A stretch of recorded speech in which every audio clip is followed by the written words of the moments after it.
اعوذ باللہ من الشیطان الرجیم بسم اللہ الرحمن الرحیم۔ بھائی صاحب، ہماری گفتگو ظرف اور جار مجرور کے بارے میں تھی۔ آج بھی ہم اس کے یوں سمجھے کہ دو بحث پڑھیں گے، پھر ہر بحث کی اجزاء ہیں، لیکن موٹے اگر نام لیں تو دو بحث پڑھیں گے۔ پہلی بحث یہ ہے کہ اگر ظرف کے بعد کوئی مرفوع آئے یا جار مجرور کے بعد کوئی مرفوع آئے تو اس مرفوع کو کیا نام دیں گے؟ کیونکہ مرفوعات فرض کریں 8 ہیں، اسے مبتدا مانیں گے، اسے فاعل مانیں گے، ٹھیک ہے۔ اس کے علاوہ اور کوئی مرفوع کا اس کو نام دینا مناسب نہیں ہوگا۔ کیوں؟ خبر ان بھی مرفوع ہوتی ہے، یہاں تو کوئی ان ہے ہی نہیں، ٹھیک ہے۔ اس میں کان مرفوع ہوتا ہے، یہاں پر کان ہے ہی نہیں، ٹھیک ہے۔ تو اور تو کچھ ہے ہی نہیں۔ اب ان دو ناموں میں سے کوئی ایک نام دینا ہوگا، یا ہم اس کو کیا مانیں؟ فاعل مانیں، یا ہم اس کو کیا مانیں؟ مبتدا مانیں۔ بات واضح ہوگی؟ میں نے کیا کہا؟ اگر ظرف یا جار مجرور کے بعد مرفوع آئے تو اس مرفوع کا نام کیا ہوگا؟ کہتے ہیں ہم اس نام رکھنے سے پہلے جاتے ہیں جار مجرور کی طرف اور ظرف کی طرف۔ ان سے پہلے کوئی نفی آئی ہے، ان سے پہلے کوئی استفہام آیا ہے، ان سے پہلے کوئی موصوف آیا ہے، ان سے پہلے کوئی موصول آیا ہے، ان سے پہلے کوئی صاحب خبر آیا ہے، یعنی جس کو خبر کی ضرورت ہو، ان سے پہلے جو ہے کیا ہے کوئی حال وغیرہ آیا ہو، تو ان صورتوں میں جو ہے جناب اس مرفوع کے بارے میں 3 نظریے ہیں۔ کتنے نظریے ہیں؟ 3۔ پہلا نظریہ یہ ہے کہ بہتر ہے کہ ہم اس کو مبتدا مؤخر مانیں اور خبر اور ظرف کو ظرف کو اور جار مجرور کو خبر مقدم مانیں۔ یہ پہلا نظریہ، ٹھیک ہے۔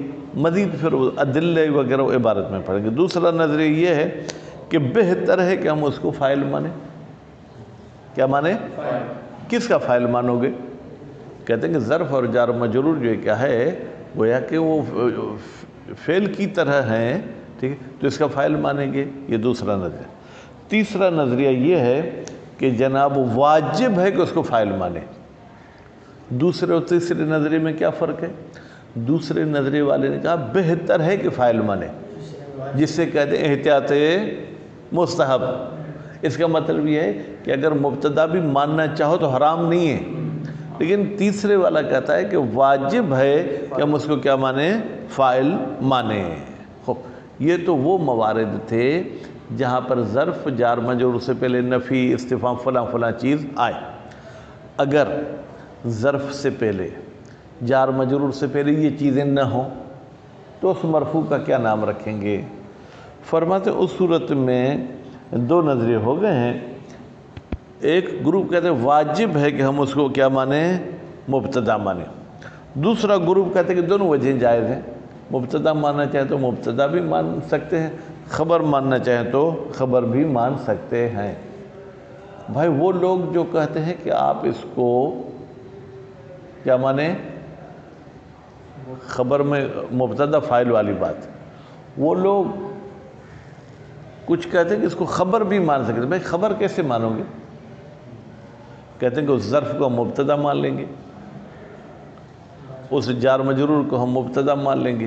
بھائی اس سے پہلے تو شرط ہے کہ اس سے پہلے مائے نافیہ یا فلاں فلاں ہو، یا یوں کہوں کہ ان چیزوں کا اعتماد ہو ان چیزوں پر۔ کہتے ہیں یہ اعتماد کو شرط ہی نہیں سمجھتے۔ جیسے قائم زید کی ترکیب عام نحویوں کے مطابق قائم کو خبر مقدم مانتے ہیں، زید کو مبتدا مؤخر، کیونکہ یہ قائم مشتق ہے اور اس کا کسی چیز پر اعتماد نہیں۔ لیکن اخفش صاحب کہتے ہیں اعتماد کا ہونا ضروری نہیں ہے، تو اخفش صاحب اس کی ترکیب یوں کرتے ہیں قائم مبتدا زید فاعل صد مسد الخبر، جو خبر کی جگہ پر آ گیا ہے۔ پہلی بات پوری ہو گئی۔ اس کے بعد پھر فرماتے ہیں کہ ایک ایسی صورتحال ہے جس میں ما بعد کو مبتدا ماننا ضروری ہے، اس کو فاعل نہیں مان سکتے۔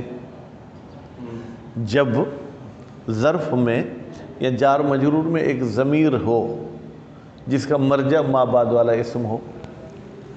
اگر ما بعد والے اسم کو آپ مبتدا مانیں گے تو اس کی طرف یہ ضمیر پلٹ سکتی ہے، حالانکہ ضمیر کا مرجع مقدم ہونا چاہیے یا مؤخر؟ مقدم ہونا چاہیے. ہاں مقدم ہونا چاہیے. اب یہاں پر فی دار ہی زید، ہی کی ضمیر کس کی طرف جا رہی ہے؟ زید کی طرف. زید مبتدا مانیں گے تو بھلی مؤخر ہو تو بھی اس کی طرف ضمیر پلٹ سکتی ہے. کیوں؟ لفظاً مؤخر ہے، رتبتاً مقدم ہے.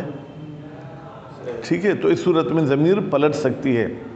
لیکن اگر اس کو آپ فاعل مانیں گے تو لفظاً بھی مؤخر ہوگا، رتبتاً بھی فاعل اپنے عامل سے مؤخر ہوتا ہے، اس کی طرف ضمیر کا پلٹنا مشکل ہے. بات واضح ہوگی؟ خوب.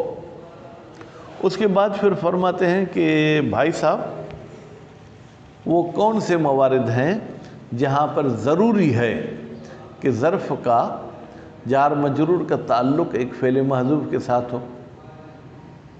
یہ تو فعل مذکور کی بات چل رہی تھی نا، وہاں پر فعل مذکور کو آپ نہیں لا سکتے بلکہ کہیں گے کہ اس کا تعلق فلاں محذوف سے ہے. اس کے 8 مورد ہیں. کتنے مورد ہیں؟ 8. آپ سن کے ڈر گئے. ان 8 میں سے آج ہم 5 تو پڑھیں گے، چھٹے کو دیکھیں گے کہ چھٹا پڑھیں یا نہیں پڑھیں. ٹھیک ہے؟ اب بیٹا ان کے نام لوں تو بھی ٹھیک نہیں، تو آسان ہے، وہ ہم عبارت میں پڑھ لیں گے. اعوذ باللہ من الشیطان الرجیم، بسم اللہ الرحمن الرحیم. حکم المرفوع بعدہما. بھائی میرے یہاں سے پڑھنا ہے. مرفوع کا حکم ظرف اور جار مجرور کے بعد. اذا وقع بعدہما مرفوع، جب وہ واقع ہو ظرف اور جار مجرور کے بعد ایک مرفوع. فإن تقدمہما، اگر ظرف اور جار مجرور سے پہلے آیا ہے کون؟ تقدم کا فاعل.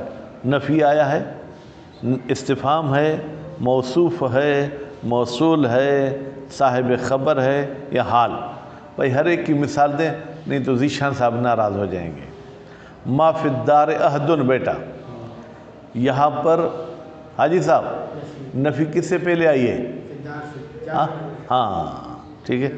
اور اس کے بعد احد دیکھیں مرفوع آیا ہے.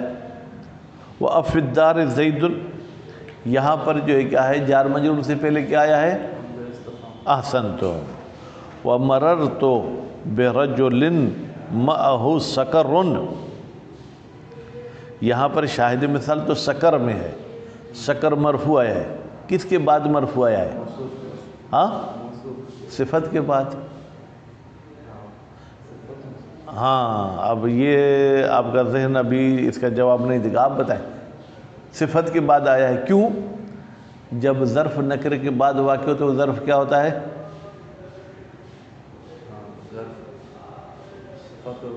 صفت ہوگا. معرفے کے بعد ہوگا تو حال ہوگا. ٹھیک ہے، تو یہاں پر معہ صفت ہے کس کی؟ رجل کی. ٹھیک ہے، اس لیے یہ صفت کے بعد آیا ہے. وَجَاءَ الَّذِي فِي الدَّارِ أَبُوهُ. ٹھیک ہے، اور جو ہے جناب آیا وہ شخص نہیں جس کا باپ گھر میں ہے. اب یہاں پر فی الدار سے پہلے بیٹا کیا آیا ہے؟ احسنتم. ٹھیک ہے، اور ابوہ جو ہے کیا ہے؟ یہ مرفوع ہے. اس میں ہم فتویٰ دیں گے. وَزَيْدٌ عِنْدَكَ أَخُوهُ. اب یہاں پر جو ہے اخوہ کس کے بعد آیا ہے شاہ صاحب؟ احسنتم، صاحب خبر کے بعد آیا ہے. وَمَرَرْتُ بِزَيْدٍ عَلَيْهِ جُبَّةٌ، یہاں پر کس کے بعد آیا ہے؟ احسنتم. کیا دلیل ہے کہ حال کے بعد آیا ہے؟ کیونکہ معرفہ کے بعد حال. شاباش. کیونکہ جو ہے کیا ہے؟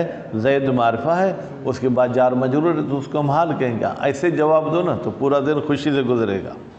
فَفِي الْمَرْفُوعِ ثَلَاثَةُ مَذَاهِبٍ. ہاں کیوں؟ ہاں 3 نظریے ہیں. ٹھیک ہے، احدھا ان 3 نظریوں میں سے پہلا نظریہ ان الارجح کون المرفوع مبتدعا. ارجح اس میں تفضیل کا سیگا۔ سب سے بہتر نظریہ یہ ہے کہ ہم اس مرفوع کو مبتدا مانیں۔ بھائی اگر مبتدا مانیں گے تو اس کو خبر کی بھی ضرورت ہے۔ مخبرن ان ہو، در حالی کے خبر دی جائے گی اس مبتدا کی بظرف اول مجرور، خبر دی جائے گی یا خبر بنایا جائے گا اس مبتدا کا، کس کو؟ ظرف یا مجرور کو۔ وَيَجُوزُ كَوْنُ الْمَرْفُوعِ فَاعِلًا، جب ارجح کہا، واجب تو نہیں کہا نا، یعنی اس مرفوع کو فاعل کہنا بھی جائز ہے، لیکن اگر دونوں میں سے بہتر پوچھنا چاہتے ہیں تو مبتدا بہتر ہے۔ وثانی، دوسرا نظریہ، ان الارجح کون المرفوع فاعلا، یہ اوپر والے کے الٹ، بہتر یہ ہے کہ ہم اس میں مرفوع کو فاعل مانیں۔ واختارہ، اس دوسرے نظریے کو یا فاعل ہونے والے نظریے کو، ٹھیک ہے، انتخاب کیا ہے ابن مالک نے۔ وتوجیہہ، بھائی ابن مالک صاحب تم بھی بڑے نحوی، کوئی دلیل تو بتاؤ نا۔ وتوجیہ ابن المالک، ابن مالک نے اپنے نظریے کی توجیہ کی ہے اس طریقے سے، ان الاصل عدم تقدیم و تاخیر، کہتے ہیں اگر ہم زید کو مبتدا مانیں تو ہمیں اس جرم کا مرتکب ہونا پڑے گا کہ جو مقدم چیز تھی اس کو مؤخر کر دیا، جو مؤخر تھی اس کو مقدم کر دیا۔ جب ہمیں شک ہوتا ہے کہ یہاں پر تقدیم و تاخیر ہوئی ہے یا نہیں، اصالت العدم بولتی ہے کوئی تقدیم و تاخیر نہیں ہوئی ہے۔ بات واضح ہوگی۔ والثالث، اور جناب تیسرا نظریہ، انہو، شان یہ ہے، یجب کون المرفوع فاعلا، واجب ہے کہ یہ مرفوع ذیشان صاحب کیا ہونا چاہیے؟ فاعل ہونا چاہیے۔ نقلہ ابن ہشام، اور یہ وجوب فاعل والی فتویٰ کس نے دی ہے؟ ہشام نے فتویٰ نہیں دی، نقل فتویٰ کیا ہے۔ جیسے ابھی ہم مولوی ہیں، ہم آیت اللہ تو نہیں ہیں، مجتہد نہیں ہیں، تبلیغ کے لیے جاتے ہیں تو نقل فتویٰ کرتے ہیں۔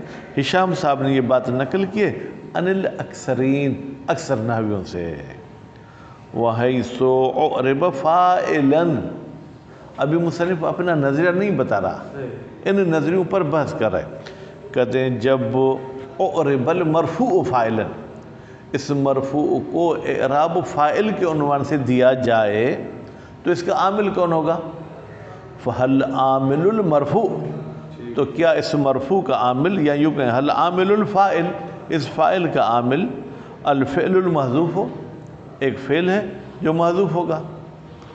اب اگر فعل کو آپ محذوف مانیں تو پھر یہاں وہ ابن مالک والا قانون جاری کریں، جب شک ہو کوئی محذوف ہے، یعنی اصالت عدم تقدیر کہتے کوئی محذوف نہیں ہے، اب ظرف ہو اب المجرور، یا اس کا عامل ظرف ہے یا اس کا عامل جو ہے کہ وہ مجرور۔ بیٹا مجرور شارٹ کٹ کیا ہے، نہیں تو جار مجرور کہنا چاہیے، ٹھیک۔ لنیابت ہما، اس لیے کہ یہ ظرف اور مجرور دونوں نائب ہوتے ہیں کس کے؟ استقر کے، اور استقر کو فاعل کی ضرورت ہے، نتیجے میں ان کو بھی فاعل کی ضرورت ہوگی۔ ہما کی ضمیر کہاں پر ہے جی، ہما کی ضمیر، ہما کی ضمیر ظرف اور مجرور، ٹھیک۔ وقربہما من الفعل، اور ہم دیکھتے ہیں کہ یہ ظرف اور جار مجرور دونوں قریب ہیں کس کے؟ فعل کے۔ کیوں؟ لاعتمادہما، اس لیے کہ ان دونوں کا اعتماد ان چیزوں پر ہے جو عام طور پر فعل کے ساتھ آتی ہیں، نفی فعل کے ساتھ آتی ہے، استفہام فعل کے ساتھ آتی ہے، عام طور پہ، کبھی ممکن ہے آگے پیچھے ہو لیکن ایسے ہے۔ فیہ خلافون، اب یہاں سے مصنف اپنا نظریہ لاتا ہے، فیہ یعنی اس عامل رفع میں اختلاف ہے، ٹھیک ہے۔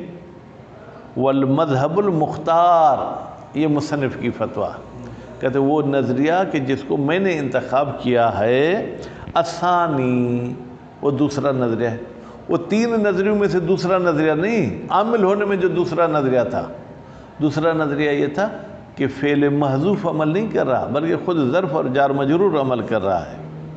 بالدلیل، بھائی کیا دلیل ہے آپ کے پاس کہ عامل خود یہ ظرف اور جار مجرور ہے؟ امتناع تقدیم الحال فی نحو، بھائی ہم ایک اور عربی کی آپ کو مثال دیتے ہیں جہاں پر ایک حال لاتے ہیں، وہ حال کو مقدم کرنا ممتنع ہے، ٹھیک ہے۔ مثلا زید فی الدار جالسا، زید گھر میں در حالی کے بیٹھا ہے، ہو، اب فرماتے ہیں جالسن کو فی الدار پر مقدم کرنا ٹھیک نہیں ہے، اگر جالسن کا عامل فعل مقدر ہوتا پھر تو مقدم کرنے میں حرج نہیں تھا. اس کا مقدم نہ کرنا دلیل ہے کہ اس کا عامل کیا ہے؟ فی الدار ہے. تو اس صورت میں حال کو اپنے عامل پر مقدم نہیں کر سکتے. دیکھیں تو تھوڑا سا جو ہے نا آپ کو سغرا کبرا بنانا پڑے گا یا کچھ مقدمے بنانے پڑیں گے، پھر جا کے کیس مضبوط ہوگا. کہتے ہیں کہ ایک ظرف کے بعد حال آیا ہے، سب نحوی کہتے ہیں اس حال کو مقدم کرنا ٹھیک نہیں ہے. جب ہم ان سے پوچھتے ہیں کہ مقدم کرنا کیوں ٹھیک نہیں، وہ کہتے ہیں اس لیے کہ ظرف اس میں عمل کر رہا ہے. بس اس سے معلوم ہوا کہ ظرف کے بعد والے اسم میں چاہے وہ منصوب ہو چاہے وہ مرفوع، عامل ظرفی ہی ہوگا اور کچھ نہیں ہوگا. وَلَوْ كَانَ الْعَامِلُ الْفِعْلُ لَمْ يَمْتَنِعْ، اگر عامل فعل ہوتا تو لم یمتنع تقدیم، یمتنع کا فعل کیا ہے؟ تقدیم، پھر تو مقدم کرنا ممتنع نہیں ہوتا. وَإِن لم، اب یہ دوسری صورت ہے کہ جب ایک ظرف یا جار مجرور کے بعد مرفوع آئے، ٹھیک ہے، تو پھر کیا ہوگا؟ لم یعتمد، اس ظرف اور جار مجرور کا اعتماد نہیں ہے ان اشیاء پر جن کا ذکر ہو چکا، جیسے فی الدار او عندک زید. اب فی الدار کے بعد بھی آپ زید لگائیں، عندک کے بعد بھی جو ہے کیا ہے بیٹا؟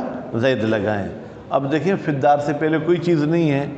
فالجمہور یوجبون الابتداء، جمہور واجب قرار دیتے ہیں کہ یہاں پر مبتدا ہی اس کو مانیں. والاخفش والکوفیون یجیزون الوجہین، اور اخفش اور کوفی اجازت دیتے ہیں، ٹھیک ہے، دونوں وجہوں کی. یعنی فاعل بھی ماننا چاہیں تو مان سکتے ہیں، مبتدا بھی ماننا چاہیں تو مان سکتے ہیں. اب بھائی آپ کی ریکارڈنگ پھر آپ کے عیب کہیں ظاہر نہ کر دے. یجیزون کون سا سیگا اور کس باب سے؟ ریشان صاحب ٹھیک ہے، اور کون سا فعل ہے؟ احسن. تو آج میں نے رات کو ڈانٹا ہے نا، اس کا اثر ابھی بھی ہے. ٹھیک. الوجہین بیٹا کون سی حالت میں؟ کیوں؟ احسن. تو لأن الاعتماد عندهم ليس بشرط، اس لیے کہ ظرف کا جار مجرور کا اعتماد کرنا نفی استفہام پر عندهم اخفش اور کوفیوں کے بعد شرطی نہیں ہے. ٹھیک. واللذا، اسی شرط نہ ہونے کی وجہ سے یجیزون، یہ لوگ اجازت دیتے ہیں قائم زید میں فی نحو، اس قسم کی مثال میں ان یکن قائم مبتدا و زید فاعلا، کہ قائم و مبتدا ہونا چاہیے اور زید جو ہے کہ وہ فاعل ہونا چاہیے. ہاں جی ہاں، یعنی آپ فاعل مانیں گے، آپ کہیں گے پھر قائم کی خبر کیا ہے؟ صد مسد الخبر، یہ ہے فاعل لیکن اب خبر کا قائم مقام ہو گیا ہے. یہ صد مسد الخبر، پھر وہ تھوڑا سا دو لفظ لکھ دینا. وغیرہم یوجب کونہما علی تقدیم و تاخیر. وغیرہم یا وغیرہم، ان کے غیر یعنی اخفش اور کوفی کے علاوہ جو دوسرے ہیں وہ واجب قرار دیتے ہیں کس کو؟ کونہما، کہ یہ قائم زیدن کہیں، یا چلیں اپنے اصل مثال کی طرف فی الدار زیدن کہیں، کہ بھائی یہ جو ہے کہ تقدیم و تاخیر پر ہیں، یعنی خبر مقدم ہے اور مبتدا مؤخر ہے. تنبیہن، اب اصل جو کتاب مغنی اللبیب ہے اس میں ایک تنبیہ کو ذکر نہیں کیا، اس میں 2-3 تنبیہوں کو ذکر کیا ہے. ٹھیک ہے، اس میں انہوں نے صرف ایک تنبیہ کو ذکر کیا ہے. لا خلاف فی تعین الابتداء، کوئی اختلاف نہیں ہے کہ معین ہے، اٹل فیصلہ ہے کہ ہم اس میں مرفوع کو مبتدا مانیں گے. کہاں پر؟ فی نحو، اس قسم کی مثال میں. فی دار ہی زید، اس کے گھر میں زید ہے. اگر ہم یہ کہیں اس کے گھر میں زید ہے پھر مطلب کچھ اور ہو جائے گا، لیکن اگر ہم کہیں زید اپنے گھر میں ہے تو اس مطابق واجب ہے کہ زید کو مبتدا مؤخر مانیں. کیوں؟ اس لیے کہ دار ہی کی ضمیر کہاں پلٹا رہے ہیں؟ زید کی طرف. ٹھیک ہے. اب اگر زید کو فاعل مانیں گے تو لفظاً بھی مؤخر ہے، رتبتاً بھی مؤخر، اس کی طرف ضمیر نہیں پلٹ سکتی ہے. لِأَلَّا، لام لام تعلیل ہے بھائی. زید کو مبتدا کیوں مانے؟ لِأَلَّا یعود الضمیر، تاکہ نہ لوٹے ضمیر علی متأخر، اس میں متأخر کی طرف، لفظاً و رتبتاً، جو لفظاً بھی مؤخر ہے رتبتاً. یہ کب لفظاً اور رتبتاً مؤخر ہوگا؟ جب فاعل ہاں فَإِنْ قُلْتَ. اب اعتراض تو اپنی جگہ پر مولوی کریں گے نا، کہتے ہیں ہم ایک اور مثال دیتے ہیں، وہاں بھی ترکیب کر کے ہمیں دیں. فَإِنْ قُلْتَ اگر تو کہے فی دارہی قیام زید، اس کا ایک ترجمہ یہ ہوگا زید کے گھر میں زید کا قیام ہے. ٹھیک ہے بھائی. لم یجزہا الکوفیون البتۃ. لم یجزہا، ہا کی ضمیر بیٹا کہاں جائے گی؟ یہ ابتدائیہ کی طرف، یعنی اس کی ابتدائیت کی اجازت نہیں دیتے کوفی ہرگز. اما علی الفاعلیہ فلما قدمنا. ٹھیک ہے، فاعلیت کے مطابق بھی یہ جملہ کہنا مشکل ہے. فلما قدمنا، فاعلیت پر تو ہم اعتراض کر کے آئے کہ ضمیر متأخر کی طرف پلٹے گی اور یہ ٹھیک نہیں. وَأَمَّا عَلَى الْإِبْتِدَائِيَّةِ، چلو بھائی زید کو مبتدا مان لو. کہتے ہیں مبتدا ہونا بھی یہ جملہ مشکل ہے، گویا کہ یہ جملہ ہی غلط ہو جائے گا. کیوں؟ فَلِأَنَّ الضَّمِيرَ لَمْ يَعُدْ عَلَى الْمُبْتَدَإِ، اس لیے کہ ضمیر مبتدا کی طرف تو نہیں پلٹے گی، کیونکہ زید کو تو مبتدا نہیں مانیں گے، قیام کو مبتدا مانیں گے. المضاف والمضاف الیہ کا کلمۃ واحدہ، جو بھی ضمیر ہم پلٹائیں گے تو وہ مضاف کی طرف پلٹے گی، مضاف الیہ کی طرف ضمیر نہیں پلٹے گی. غلام زید ذہب، ذہب میں ہوا کی ضمیر مستتر زید کی طرف جائے گی یا غلام کی طرف؟ غلام کی طرف.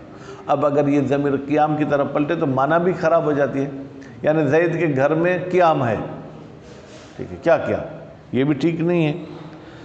فَلِأَنَّ الضَّمِيرَ لَمْ يَعُدْ عَلَى الْمُبْتَدَأِ، یہ ضمیر مبتدا قیام کی طرف نہیں پلٹے گی، بل عَلَى مَا أُضِيفَ إِلَيْهِ الْمُبْتَدَأُ، بلکہ یہ ضمیر اس چیز کی طرف پلٹے گی جس کی طرف مبتدا مضاف ہوئی ہے. مبتدا کیا؟ قیام. تو یہ ضمیر پلٹ رہی ہے جس کی طرف قیام مضاف ہوا ہے. وہ کون سی چیز ہے؟ احسنتم. والمستحق لتقدیم انما هو المبتدا. اگر آپ کہیں کہ بھائی یہاں پر مبتدا رتبتاً مقدم ہے تو رتبتاً قیام مقدم ہے، زید تو مقدم نہیں ہے، تو نتیجے میں اس مثال میں ہم پھنس جائیں گے. وَأَجَازَهُ الْبَصْرِيُّونَ، یہ اچھے آدمی ہیں، کیونکہ ایک قانون ہے المضاف والمضاف الیہ کا کلمۃ واحدہ. قیام کی طرف پلٹے تو بھی کون سا قیام؟ وہی قیام زید ہے نا، یعنی اکیلا قیام تو مبتدا بن ہی نہیں سکتا. کیوں؟ اس لیے کہ نکرہ ہے، نکرے کو مبتدا کیسے بنائیں گے؟ اضافت کی وجہ سے اس کو تخصیص لگی ہے نا، معرفہ نہیں ہوگا.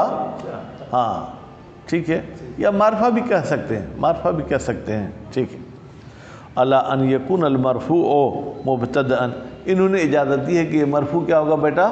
مبتدا ہوگا. لا فاعلا، یہ فاعل نہیں ہوگا. لقولہم، اس لیے کہ ان کا پھر ایک اور عربی مثال دیتے ہیں، وہاں پر ایسے مرفوع کو انہوں نے مبتدا کہا ہے. فی اکفانہ، ٹھیک ہے، درج المیت. بیٹا درج ظاہراً مصدر ہے. اب درج کا ایک ترجمہ یہ ہے، یعنی اس کو میں نے دیکھا لغت میں جتنا اس لفظ پہ انہوں نے وہ معنی لکھی ہے اتنی شاید کسی اور لفظ کی معنی مجھے نظر نہیں آئی. درج کا ایک مطلب ہے کسی چیز کو ترتیب وار رکھنا. ایک درج کا مطلب یہ ہے کہ جناب طبقہ طبقہ کر کے اوپر جانا. بل شاہد مثل کہ میت کے کفن میں میت کے درج ہیں، درجات کہیں یا سامان کہیں. ٹھیک ہے، شاہد مثل ہمارے اس میں ہے کہ درج مضافہ کس کی طرف؟ میت کی طرف. ٹھیک ہے. فی اکفانہ، یہ جار مجرور ہے. اب ہی کی ضمیر میت کی طرف پلٹے تو وہی قیام زید والا اعتراض آتا ہے، اور اگر درج کی طرف پلٹے تو بھی درج مقدم ہے، میت تو مقدم نہیں. لیکن سب کہتے ہیں کہ یہ جائز ہے ایسا جملہ کہنا، اس میں ہم درج المیت کو مبتدا مانیں گے، بس وہاں پر بھی قیام زید کو مبتدا مانیں. وَإِذَا كَانَ الْإِسْمُ فِي النِّيَّةِ تَقْدِيمٌ، اور جب کوئی اسم ہماری نیت میں مقدم رکھنا ہو، یعنی ہم قیام کو مقدم رکھنا چاہتے ہیں، ہم درج کو مقدم رکھنا چاہتے ہیں، کان ما ہوا، تو ہو جائے گا وہ لفظ جو کہ من تمام ہی اس نیت والے کو کمپلیٹ کرنے والا ہے. ٹھیک ہے، کذالک ایسا ہی ہوگا، یعنی اس کو بھی مقدم کرنا جو ہے کیا وہ صحیح ہے، اس کو مقدم کیا جا سکتا ہے. ٹائم کتنا ہوا بھائی میرے؟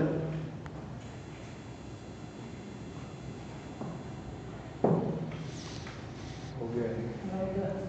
صلی اللہ علیہ محمد و آل محمد.